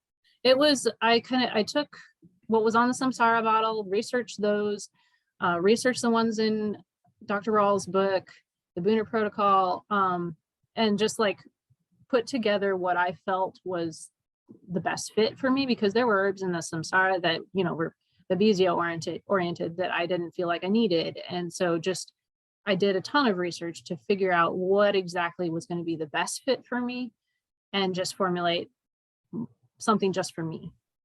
And so that's what I did. And it was very helpful. So after you went off the antibiotics, it sounds like you gradually started to get a little better and better and better because you were continuing on the herbs and also addressing your gut health. Is that a good assessment of the time, directly after the antibiotics? Yeah. So that period right after coming off the antibiotics, gut health had to be a priority. And you went back to berberine again. So I have to imagine that was a powerful gut herb for you to do those types of cleanses. Yeah, that helped. And I've done that probably at least once a year since this whole thing. And that just like recharges gut health for me. So that I found that helpful. And the glutamine is also for your intestinal health, but it also strengthens your immune health. So I think that's you're getting a double benefit out of that for your intestines, but also strengthening your immune health to combat whatever else is going on. Yeah. And what else was there anything else you were doing besides the herbs, the berberine, and the glutamine at that point for the year after coming off the antibiotics? I did some probiotics, again, not kind of weak ones. The glutamine, I think, was the biggest help. I did that for 6 weeks and my acne was like 75% better. So it was definitely making a difference for me. And then, just staying on those herbs. I was also I take turmeric, which helps my joints, and then hawthorn. And those were the other two main herbs that I would, buy in bulk and capsulize myself. The hawthorn, I could definitely see a difference with my heart on that one for sure. So we didn't skip the part, because you did mention earlier on about having a protozoa based, parasitic infection. We haven't gotten there yet, right? No, we haven't got that. Okay, so to make sure we didn't miss that. So this sounds like it's all of 2020 essentially, because you stopped the antibiotics around the beginning of 2020, and for that full year, you were just recovering from the gut damage to your body from the antibiotics and adding in all the herbs we just discussed. So that kind of takes us through almost Christmas of 2020. So walk us through that time and what's happening now and what you're doing with your health at that point. Well, actually, in December 2020, I had been talking with a friend from up home, and she had gone to a muscle response testing practitioner up in the valley in Oregon. And so I decided I was going to try that out. And I got an appointment for when I was up home with my family for Christmas, because it's like an hour away from where they live. And so I went in there, and she was wonderful. I had never done any kind of muscle response testing or anything like that before. And, it sounds a little weird when you first start out, but it was very accurate. Like, she was picking up the things that I needed. She found my liver needed support, my spleen, thymus, thyroid, and she also picked up that protozoal parasite. That probably not, I don't think she found that at the first visit, but a few into it, she found that. And so I was on, she put me on some enzymes, and I was taking support for the organs. And then later on, I had a homeopathic treatment for the parasites. So these enzymes are these enzymes that she was selling you that were proprietary, like from her office? Yes. Yeah. So this muscle response testing practitioner, it was muscle testing essentially, right? Where they hold up, is this where they hold up vials of different things and you have to see how your body reacts? Can you walk us through the process? Because we've heard it. Yeah. It's different for some people. Yeah, I know it's like different practitioners do it differently. She has you lay down and then lift your arm, and then she tests the reflexes on the arm. And so she'll just like lay the things on your chest and test against them to see what the body's response is to all these different stimulus that she's putting on. So she's got different like vials for bacteria and things that she tested. And then of course the supplements, testing the supplements, which ones are going to make your body stronger. And so that's how she came to the conclusion of what supplements I needed. So how did that work? So you're laying down and she's putting a vial of something on your chest. And if it's a pathogen, if your muscle response or your push response is weaker, then that's where you need help, or you have that pathogen. Is that the idea? Yeah. So if your body is reacting to that, then it's showing that there's something going on there. And is it the opposite for the supplement? So when they put the supplement on your chest, how do you know that if that's going to be a helpful supplement or not? Is that are you going to have a stronger response? Yes, it makes it strong. So now it sounds so crazy, but so many people have had so much success on this. I mean, I can't tell you, and Rich is sitting here chatting with me, so many people have had great success with muscle testing, and it's so interesting on how it works. When you started to take these enzymes and all the things that you got, the proprietary blend of homeopathic medicine, did you start to feel even better? What was your response? Oh yeah, it's made a huge difference. I think that if I would change something, I would have done this a lot sooner. Because it's been, I think, the biggest help in my journey. And I know it sounds really weird, but like I try to explain it to people, like when you touch a hot stove, your hand is off there before you're thinking about it, because your body knows. And like your body knows what's going on. And I think that we have these responses to things that we just don't pay attention to. And so to have somebody trained to be able to pick up those and help you see what your body is actually saying to you. Listen to your body. And that's a big thing that I think really helped me, was to learn to listen to my body and just pay close attention to the smallest changes in symptoms, and like how I feel 10 minutes after I eat something, like what is the body saying? Because symptoms are, they're signs that something's wrong. And if you're just ignoring them, as I did for so long, then you're not going to learn the lesson and give your body what it wants. I actually started using a symptom tracker app about a little over a year ago. And that's been helpful too, to track my progress, and really encouraging too, to see like a year ago, this is where I was at, and now my symptoms are way down here. And so you can see what's going on and maybe see, okay, like my symptoms went up here, what was happening? And what do I need to change to get them back down? So it's for me, like, even though I learned to pay attention, I can't hold 3 months ago in my brain. So it helps me see long-term what's making a difference. I think that can be really helpful. That's another thing that I would have done differently. I would have started tracking those symptoms a lot sooner. Jessica, what's the name of the symptom tracker app that you use? I use Bearable. It's a very comprehensive app. It's you can customize it to whatever you want to track, and yeah, it's very versatile. There's a free version. I think you can have up to a month that you're tracking, but you can't see past that. So I have the paid version, and it's not all that expensive. It's like $30-$40 a year or something like that. Really. So now this was December of 2020, and the muscle testing really helped you hone in on, you needed additional liver support, you had some parasitic stuff going on with protozoa, and now you're using homeopathic medicine and some enzymes from this muscle testing practitioner, and you're starting to feel a lot better. So walk us through now. Let's get into 2021. This past year, how has your health been since January, and how has the last year gone for you?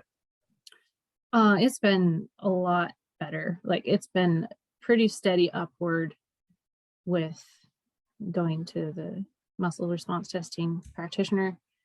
I think I've gone 5 or 6 times, and it's been the best, the most impactful for sure.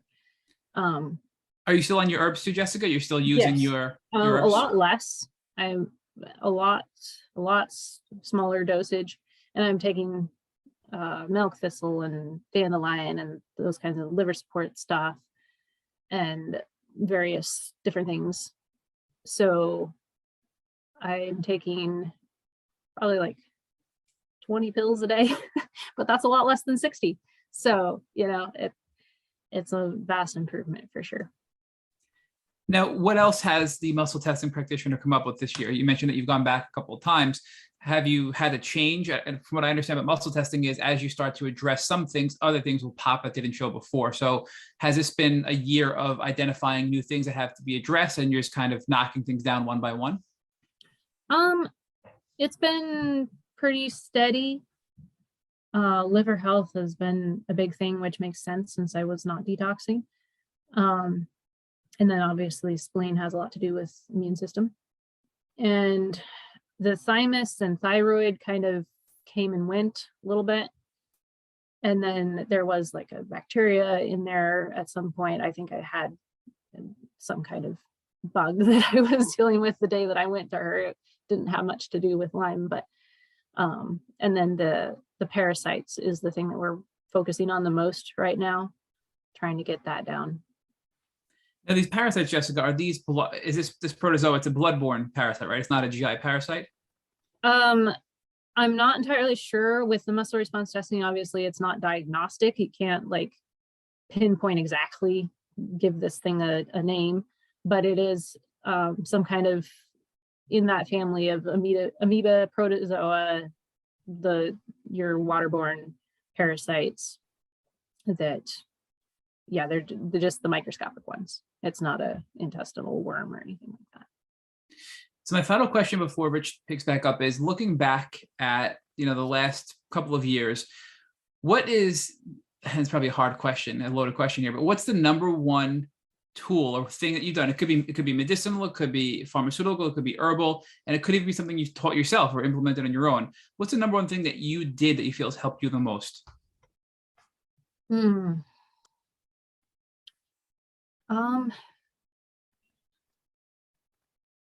I would say, I mean, as far as like a modality or something, the muscle response testing has been the most helpful. As far as the things I've taken, probably the herbs and blending my own herbs, I think made a big difference for me to be able to customize it exactly to what I need and make it affordable, which we know that chronic illness is expensive. So I've been very blessed to be able to work less and still afford my treatment, which is a huge blessing. So Jessica, let's talk about what really was the game changer for you, because I'm listening with a different ear than Matt was. And it sounds to me like the biggest game changer from my perspective was acceptance, that you had to get out of the grief cycle before you could get to the point where you could begin to heal. And it was when you made that decision to accept your condition as it was, not seeing it worse, not seeing it better, but seeing as it was, that you could then build your healing plan. So talk to us about the spiritual and emotional elements of acceptance and how that was necessary before you could heal. I think you're right on that, Rich. That acceptance did make a big difference. And I think that these past couple of years, especially, and probably this past year in particular, have been really transformative in emotional healing. And I think that the emotional healing aspect has been just as important for me as the physical. And we know that we're a whole human. We're one person with emotions and a spiritual side and a physical side, and it all goes together. And so that emotional and spiritual healing has been transformative these past couple of years. And I think that growing in those areas has helped me make physical progress as well. So we know that grief is a cycle, Jessica. We know that grief begins with denial. And I listened to your entire story in the spirit of looking at a grief cycle. And I was challenging you on the elements of your denial when your mother even came and gave you the moonstruck moment where she showed you were sick, but you still stayed in denial, right? And then, of course, we know the next stage in the grief cycle is going to be anger, right? Where we get angry with ourselves, and you kept talking about how you were mad at yourself and how you were upset with yourself, and you were internalizing this anger, right? And then we know the next step after the anger phase of a grief cycle is depression. And you started to fall into this depression. You started to feel anxiety, and these different emotions were developing. And then, of course, we get to our bargaining phase in the cycle, where we begin to bargain with who we need to bargain with, and that, and that's a part of what I started to see. And then finally, we get to acceptance, right? And when we get to acceptance, and we are truly at acceptance, one of two things is going to happen, right? And we've seen this over and over again. Either the cycle begins again, and we're sort of cycling down, or we cycle up because we create something new, which is the sixth stage of healthy acceptance. And I really love the way you described it. I mean, it was just so beautiful where you said, I finally gave my life to God.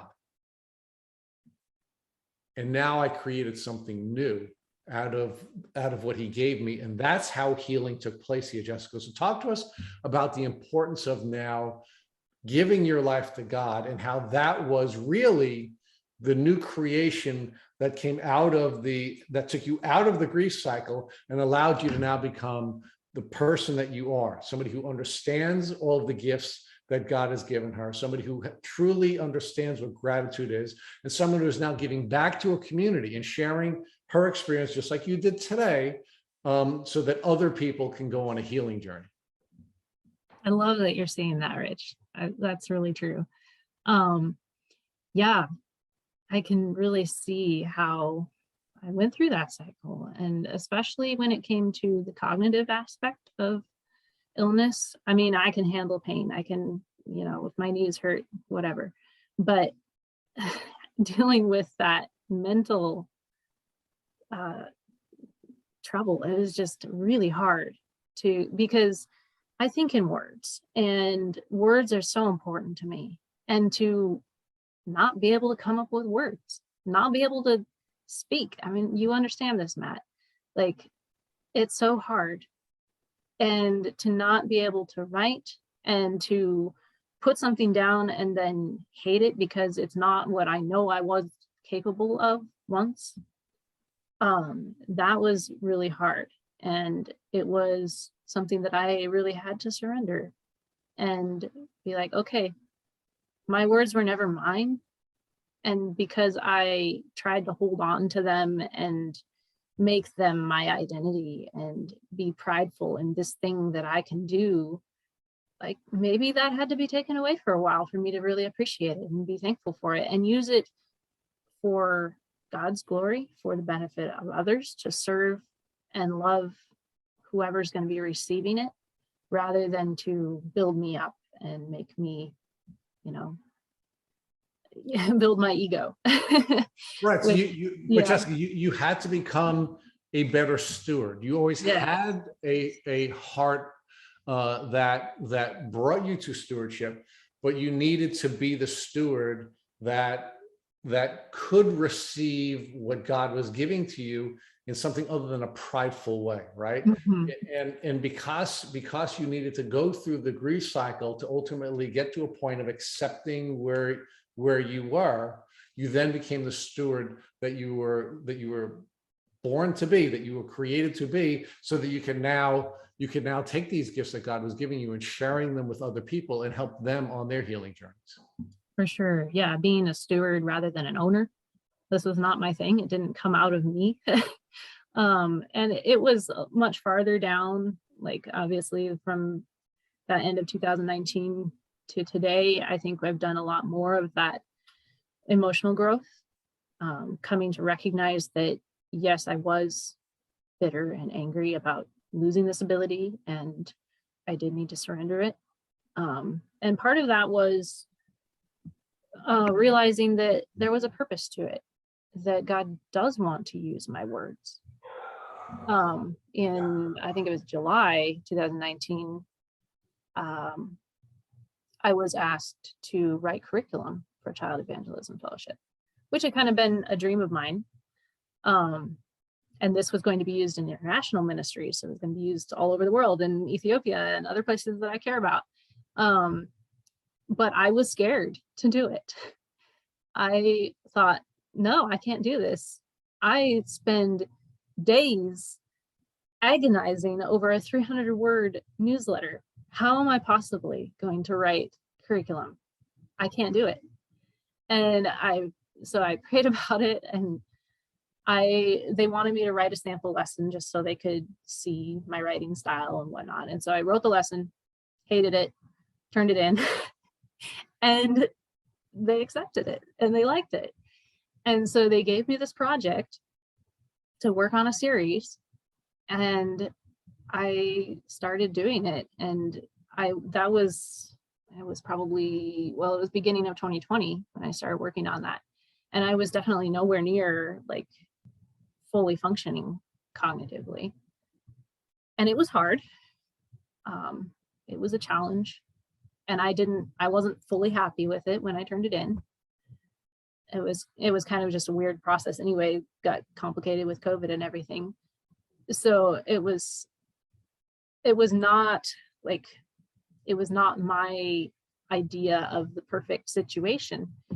And yet it happened, and it's published, and it's out there, and it's in the world being used to help kids learn about who they are and who God is.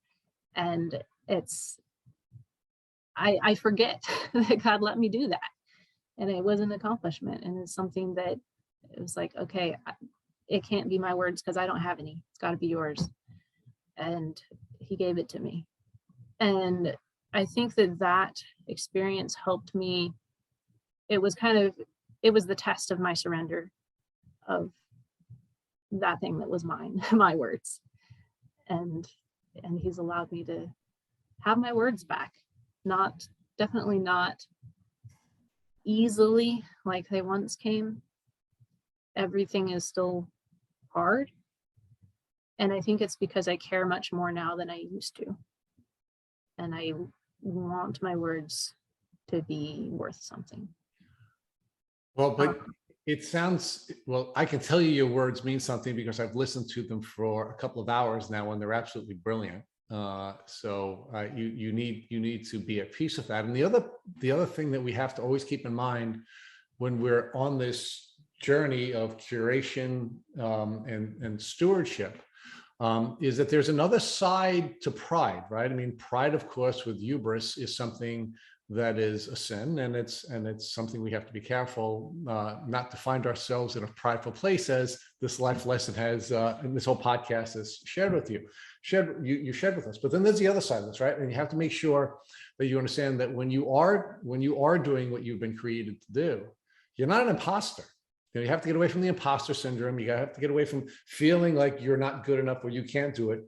When you're doing what you've been created to do, you can have an element of appreciation. You can have an element of healthy pride, because if you get too far away from appreciating the gifts that God has created in you, then you're not going to do what he's calling you to do either, right? And that's that balance that we have to strike between not being prideful, but also, of course, not allowing the doubt of this imposter syndrome to prevent us from doing what we're called to do. And we have to be right in that channel to do the work that you're supposed to be doing, which is, I think, the sort of the final lesson that you learned here by being faithful enough to do something you doubted you had the capacity to do.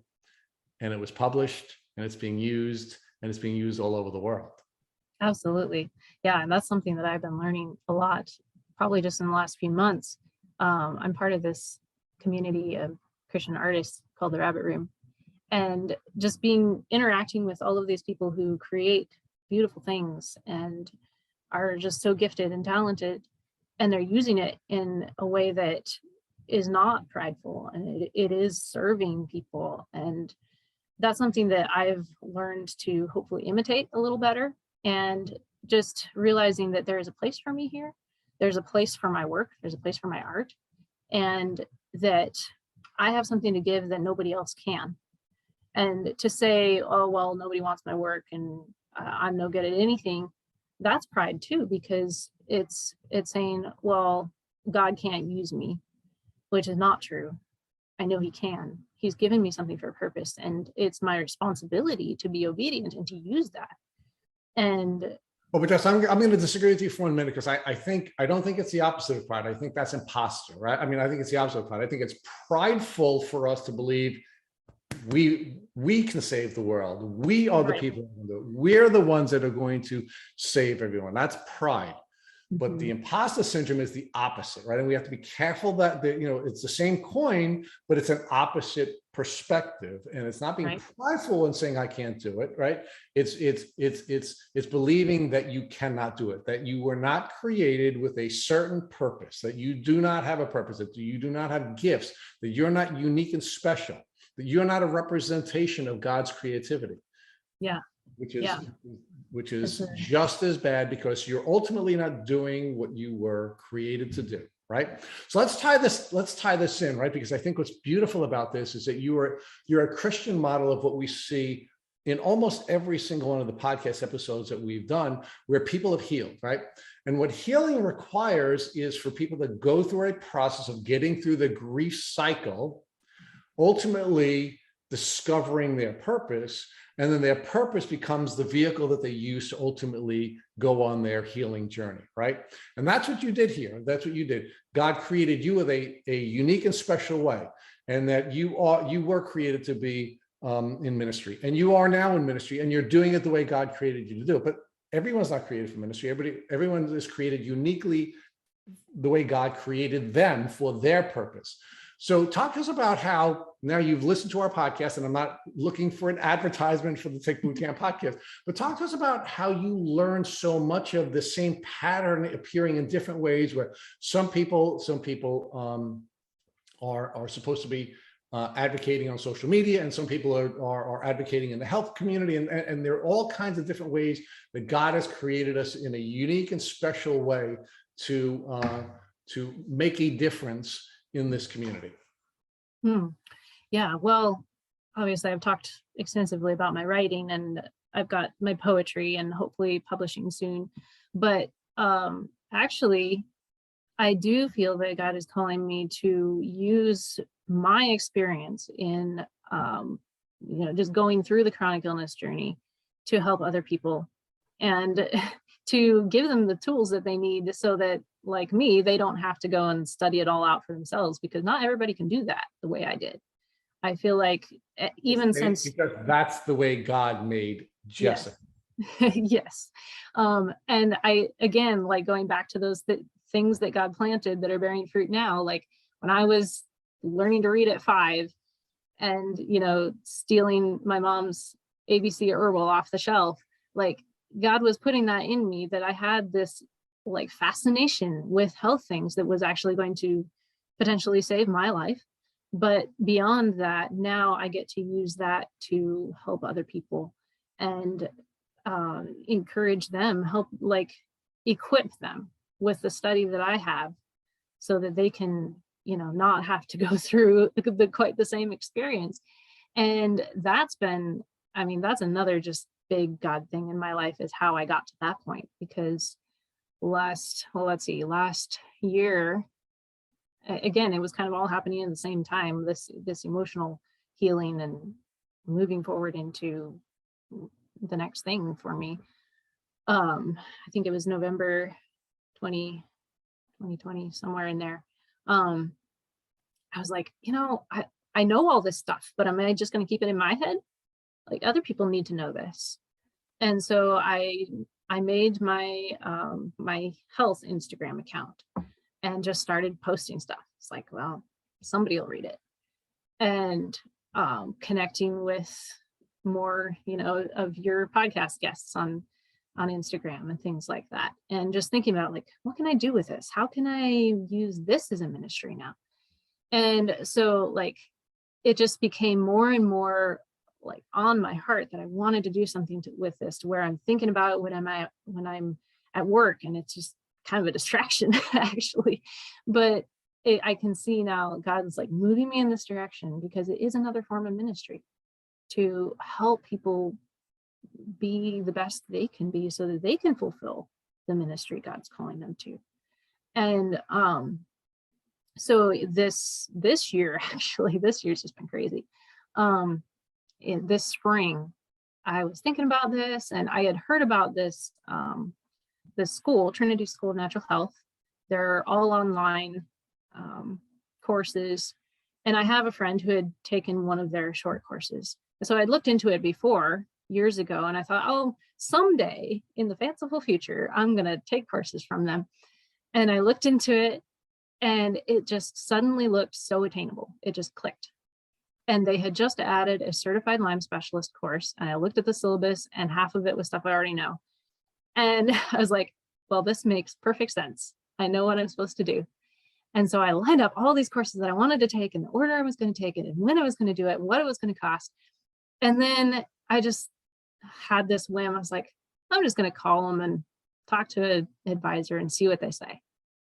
And so I told her what my thought was and my plan. And she's like, no, you don't want to do that. You need to take this course first. And actually, it's starting in a couple weeks, and we're having this sale that we never do for our 30th anniversary. And it's $1,000 off tuition. And I was like, okay, sign me up. And actually, this is another cool part of the story. I had just bought a house last year, and I decided to get solar on it, which was another, I'm not spontaneous. I usually think for months or years about a decision. And this was like a 1-week decision, and which was really cool and worked out a lot of things that had to get done. But that was the week that I was supposed to put the money down on the solar, which I didn't have to put anything down if I didn't want to. But so I had this money that I had saved. A few days later, I wouldn't have. I was just going to throw all my savings at the solar. And so like I had the tuition at that moment. And so it was like so abundantly clear I was supposed to do this. And so I'm in school right now, loving it, learning lots, and I'll be finishing at the end of February and starting health coaching. I'm going to do like online consulting with people. So yeah, I'm really excited about that. I love that, Jess. I love that. And so I want to talk with you about one more thing, and that is the pattern of stewardship, right? And this is an observation we made actually with the young one we interviewed this morning today, and I've been watching this in Matt, right? So when you show yourself to be a good steward, meaning you have now received something from the community, for example, and you've learned about one thing, and you now offer that, what you've taught, back to the community. As a steward, you now get more revelation and you now heal. And then as you offer more, you get more revelation, you heal. Now, I've watched Matt over the course of 2 years go from a place where he couldn't even do podcasts with me. I don't have Lyme disease, and I'm doing Lyme podcasts because Matt was too sick to do them, right? And that was kind of frustrating. It was something I had to grow from, right? But now Matt has not missed a podcast in a year and a half. Why? Because he's healing and he's healing and he's healing. Because what's happening is Matt is giving to the community. So he receives more and he gets better. And then he gives more to the community and he gets better. And this pattern has been developing in Matt as a steward, which we saw in this woman, Bianca, this morning. And now you're showing in spades where you've given, you receive more. You give, you receive more. And that's really the gift of stewardship, where it's not just about being a superhero and giving without anything in return. You get more and you heal and you get better. And one of the things I loved about your questionnaire, which I want to point out before you react to this, is that you've indicated that you're 105% better.